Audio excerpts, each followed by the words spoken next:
let's move over to the Switch Pro talk, because this was everywhere this past week after Bloomberg posted an article. This was Takashi Machizuki, who's been with us since like before the Switch came out. I feel like he's been covering the Switch since it was like the NX and everyone was trying to figure out what the Switch was going to be. And then even after that, he was putting out, I feel like, report after report. Like every week we got a new report from him leading up to the Switch's release, just about different things that were going to happen with it. But this most recent report seems to come from, I'm going to say it's probably someone in manufacturing for these OLED displays. And I would assume he's probably seen some kind of order or something from Nintendo to Samsung for OLED displays in like large quantities. So it appears that Nintendo is gearing up to manufacture, I guess, and release this thing within this fiscal year, is what I would assume. If they're going into production in June or July, there is a lot of thought about it coming out this year. And I think it could be a very interesting holiday if they get this out. OLED display, 720p, 4K output through the dock, it looks like. And that's kind of all we know right now. So what's everyone's take on the Switch Pro stuff? Because there was a lot to go over this past week with it. I mean, it sounds good. I need to see it at this point. You see it. See it. I mean, it boosts. The biggest problem I have with my Nintendo Switch right now, as somebody that loves my Nintendo Switch, I've got like probably 100 Nintendo Switch games. The biggest problems I've had is load times and resolution. I feel like I wish things were a little bit faster. But this sounds like it's going to very much fix the resolution issue. Like I play mine mostly docked now. I play 99% docked. I've always been mostly a docked pro. So that being boosted, I mean, this sounds great. Yeah, the idea of it getting 4K output is very interesting to a lot of people, and it sounds more and more like they would do some sort of upscaling technique through AI like DLSS. That's something Nate's mentioned on the message boards. I've seen a lot of articles written about it. All right. And we even had a talk earlier today about that, right, Nate?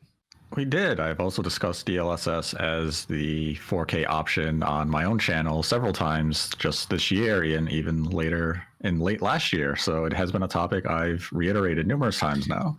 Is there going to be another discussion at some point in the future with you and MVG about this? There will be another discussion in the coming days on my channel. MVG and I will deep dive this topic to a very extreme intent. So I'm going to ask Nate hard questions. Oh, okay. It's going to be a good one. You don't want to miss this one.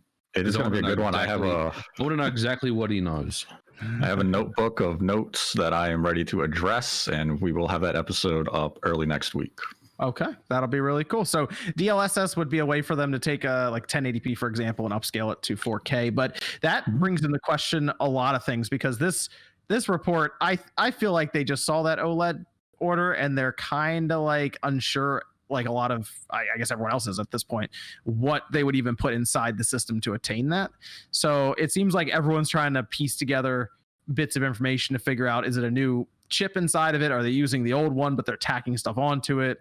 How are they essentially getting there? And I mean, I've talked to you, MVG, about the biggest issue, and what's interesting is after you said that, there was an interview recently with people at EA who had to port Frostbite, and they said the biggest issue with the Switch is the RAM. Yeah, everyone's going to say it. Like, developers want more memory. I mean, that's the lowest hanging fruit you can possibly get. So you ask any developer, even if the system had 32 gigabytes, they're still going to want more, right? So that's always going to be, something that developers want more of. And obviously 4 gigabyte is, and only 3.5 or 3.1 that's usable from that 4 gigabyte is really the biggest issue that is a part of the current Switch as we know it today. Right, because you've overclocked the Switch like constantly on your channel trying to get certain games to run better, and you seem to run into this bottleneck, and it seems to be the memory bandwidth and the RAM itself that's causing it. Yes, I mean, some games perform well with overclocking, but a lot of them don't, and it's not because higher CPUs frequencies don't matter. They do matter. It's just the bottleneck is around other areas, and it's usually around RAM. So going back to the specs and the Bloomberg article, it's kind of in line with my expectations. Like, I think that if they do have a 720p handheld Switch, which is, look, that makes sense to me. I mean, I think I don't know what the consensus was, but I did read some people on Twitter saying that they were a little confused as to why it wouldn't be 1080p. But look, at the end of the day, it's going to be 720p all day long because that's what the current Switch compatibility, that's what the current Switch has, right? So if you change a handheld, the handheld mode to 1080p or let's say 1440p, which obviously is not what they're doing, but that means that you would have to patch every single game that's in the current Switch lineup to work on handheld mode, right? That's a good point. MVG would know all about this. Yeah. Yeah, because there's an upper limit of 720p right now, right? So I think what Nintendo's doing with this is they're just maintaining compatibility with existing games, right? So, but on a docked Switch, they have a lot more flexibility. They have more ability to open that up, right, and boost the resolutions higher. So I think for me, when I saw 720p, it wasn't a huge surprise. And look, if you're getting a 720p OLED display, which is going to look absolutely amazing, right? All that media posting. Yeah, right. And if the games aren't scaling as low as 360p because you've got better hardware inside, so they're actually hitting 720p more often, then that whole argument about Vaseline smearing and stuff, it's kind of going to go away by definition. So I think they're on the right path with this, and I want to hear more about it. I haven't heard a lot of people mention the LCD since the Switch came out. A lot of people seemed okay with it at 720p up until now, which was interesting because the OLED jump. So I think the jump from LCD to OLED would be a bigger jump than going from 720p to 1080p if they kept the LCD in there. Yeah. But I think 1080p, and I don't know the specifics, but I've heard 1080p would really kill the battery life, believe it or not, of on an OLED display. Like I've read some articles about it, read some reports about it. I mean, people will always will argue with you and say, well, my cell phone does, 4K HDR or something. But look, this is not a cell phone. This is a gaming handheld. So, and Nintendo wants to maximize the battery life. They want to get as much battery life as they can, right? They don't want to cut battery life in half, right? They don't want a 2-hour experience. They want the same 4 or 5+ hour experience that you currently get. So I think, they're look, are they playing it safe? Yes, absolutely. I mean, could they push this further? Yes, they could, but I think they're making the right moves, to keep existing customers happy as well. I mean, the whole reason the OLED apparently is being used is because it's cheap now. So that sounds like Nintendo, like to be like, oh, the part's cheap now.